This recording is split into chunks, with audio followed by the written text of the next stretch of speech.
This opportunity to thank CTIS, one of our this year's lead sponsors of the summit, and introduce the person that heads that group. Mr. Raj Shah of CTIS has over 40 years of experience in areas of information technology, process reengineering, innovations, and quality management.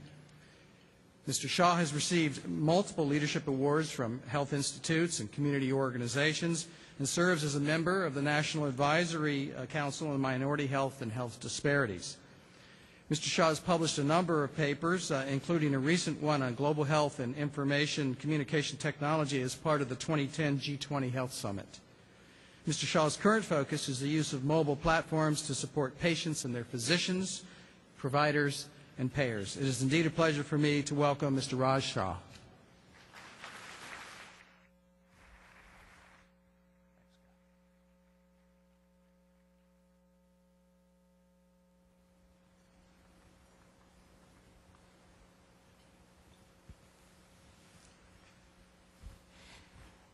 Well, it's so wonderful to be here.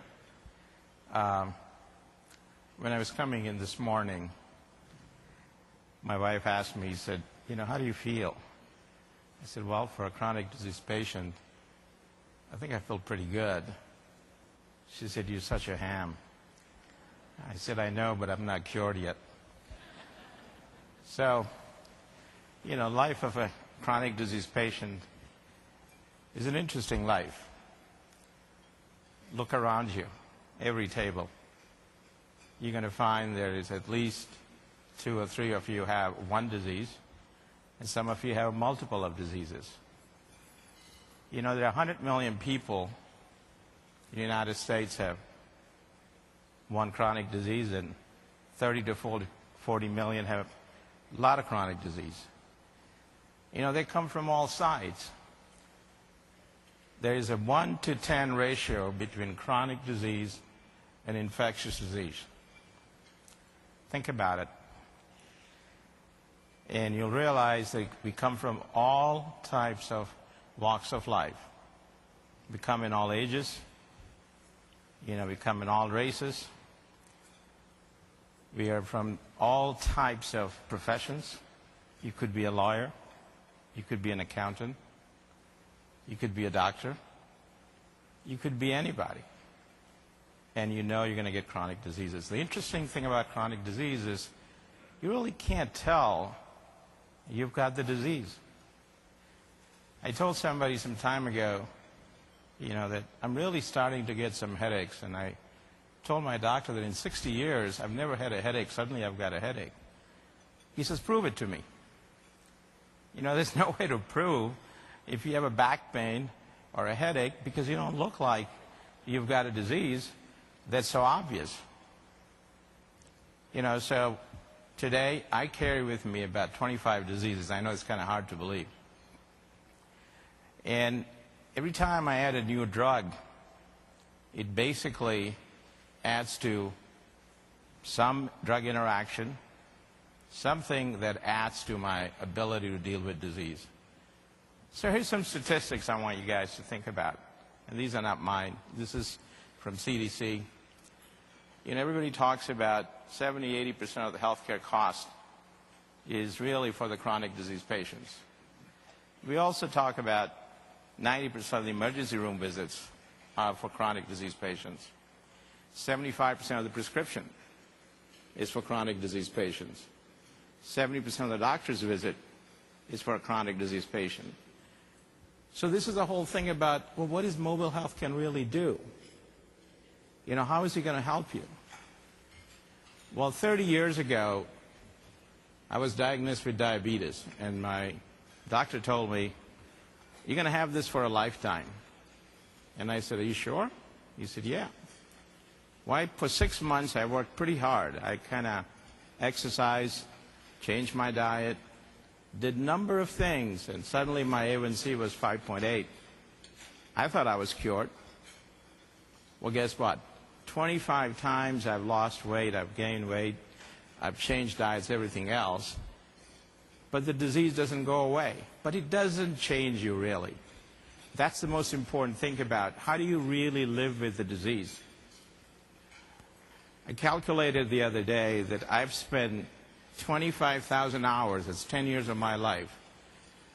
I'm 60 years old now, in either waiting for doctors in doctor's office, either in hospital, or visiting the doctor, or dealing with the nurses, and dealing with radiology or labs or everything else.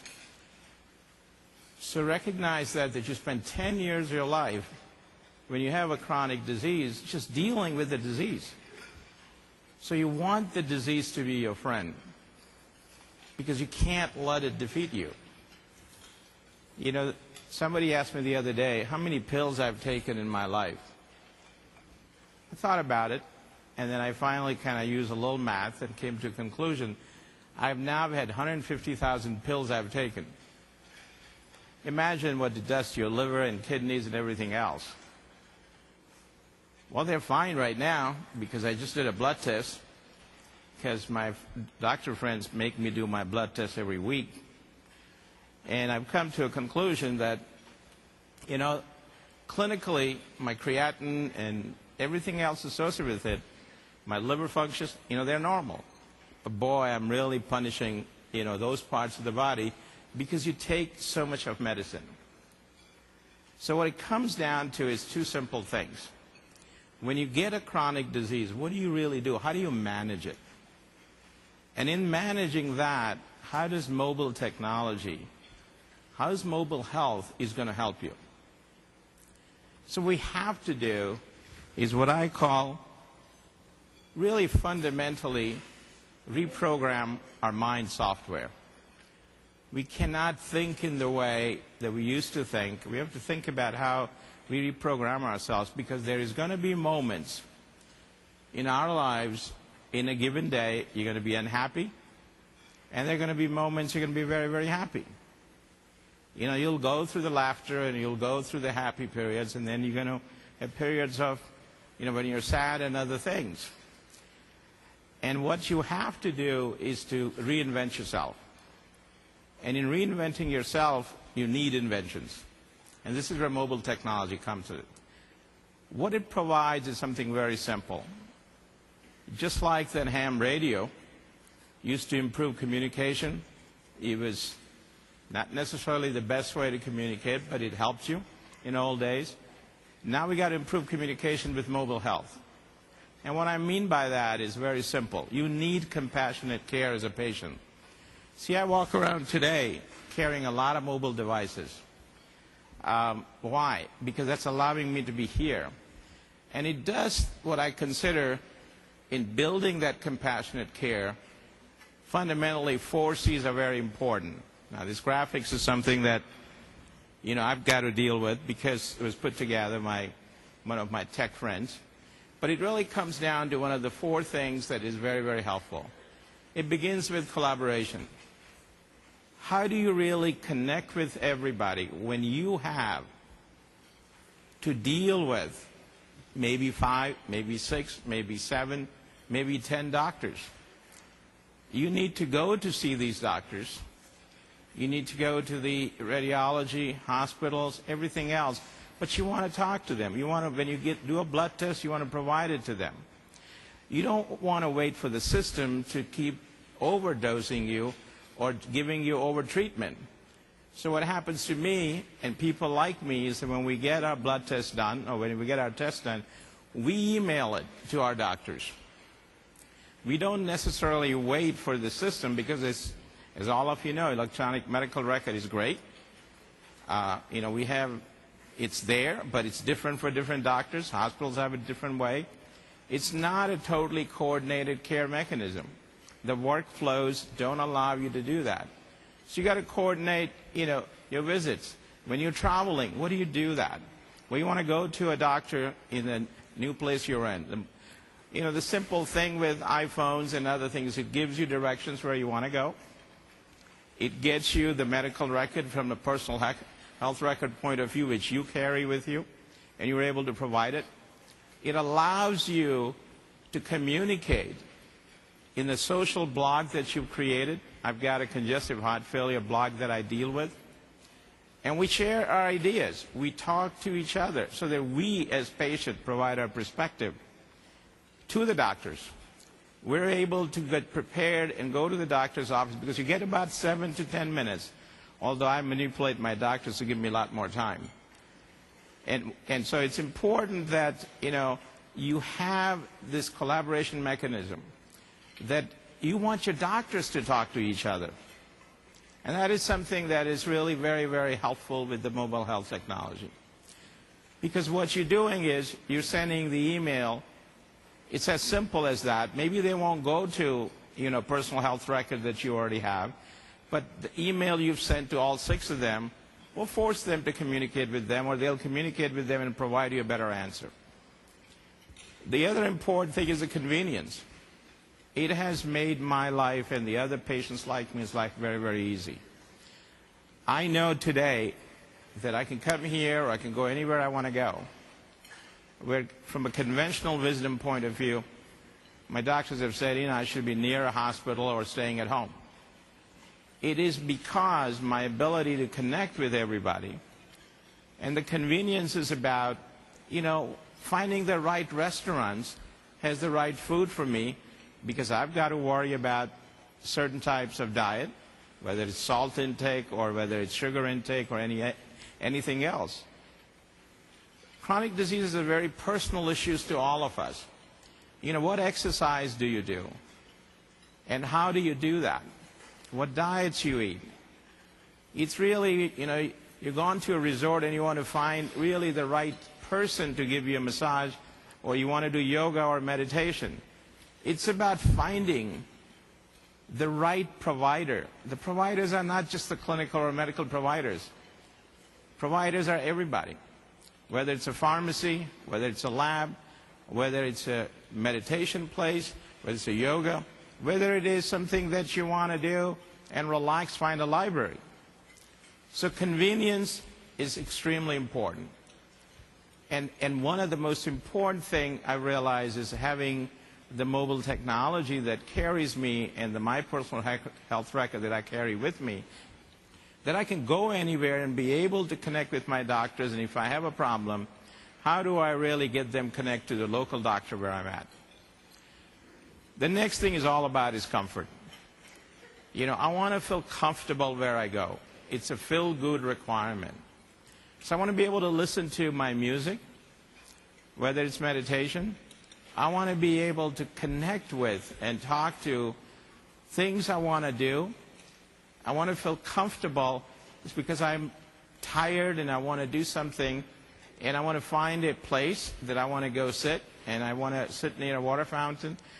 I want to be able to find that. I want to be able to look at certain things in terms of, what relaxes me. I want to go to a museum and look at it from the art perspective. So a lot of times we think about health is about not, just clinical and medical reports. It's really about living life. And you live with a disease, so you have to really focus on how you're going to get through that. And of course, the most important part of all of this is about really providing mobile health helps on the clinical care side.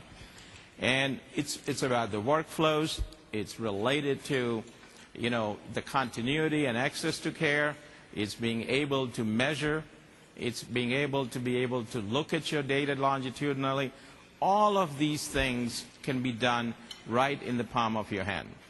And the clinical side is also important from the perspective of being able to connect with your doctors and have them talk to each other in such a way that they are looking at certain indicators for you, whether it's for diabetes or congestive heart failure related or kidney related or liver related, but you need to be able to provide the right information to them from your perspective. And a simple thing I'll provide is that my doctors know that on a given day I do a number of blood tests to check my sugar, I check my blood pressure. None of that data could ever get into the system if I did not have my personal health record and the iPhone with me. So it is about the 4 C's that drives the compassionate care. So really, most important thing for me is to make it very clear that the reality of living with chronic disease is to recognize you're not alone. There are 100 million people, by the way, globally, There's 2 billion people with chronic disease, and they're going to be 3 billion by year 2025. So this is part of our life. So, you know, one of the most important things in managing the chronic care disease is diet. And I learned a long time ago, somebody said to me, I think if you eat nuts, you're going to get healthy. I realized it doesn't work that way. You feel like a nut. So here is a couple of things, you know, going from somebody like me putting my face up, which I've never done that on a presentation, to really talking about what is virtually, from a data point of view, a chronic disease patient look like. You know, this is something that we might call it an avatar type of a thing. But what we're saying is that, hey, there's a physiological side of the disease and there's a psychological side. We need to synchronize that. And we need to deal with it so that you can deal with your doctors, you can deal with your reminders for taking the drugs, reminders for taking the treatment, reminders for doing the test, reminders going to and connecting the family and bringing the family into your life, dealing with your friends, whether it's your colleagues in the office. It's about doing all of that. My life as a chronic disease patient can't function without having my family around me, without having my friends around me, without having my doctors around me. But in order to do that, I have been very blessed to be able to have the value of the mobile health technology that I've utilized it. So, you know, when you look at all the data that we're collecting one of the biggest challenges we face is what are you going to really do with all that data? How do you crunch it down and only have minimum meaningful data that is either with your doctor in their, you know, mobile platform or with you, and when you sit and talk to them, you're able to compare them, work with them, and deal with them.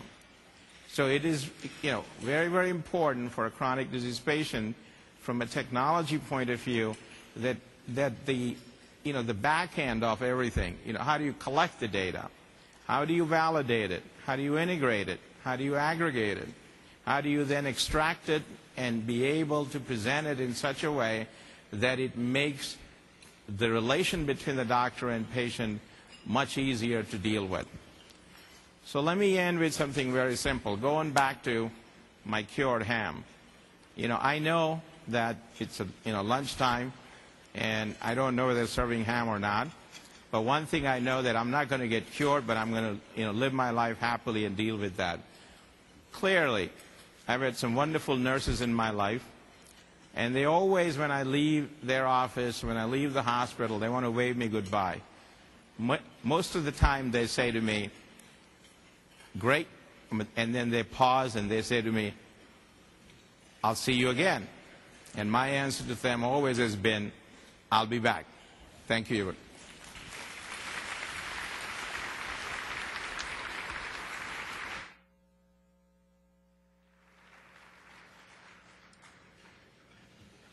Thank you, Mr. Shah. I'm now honored to introduce you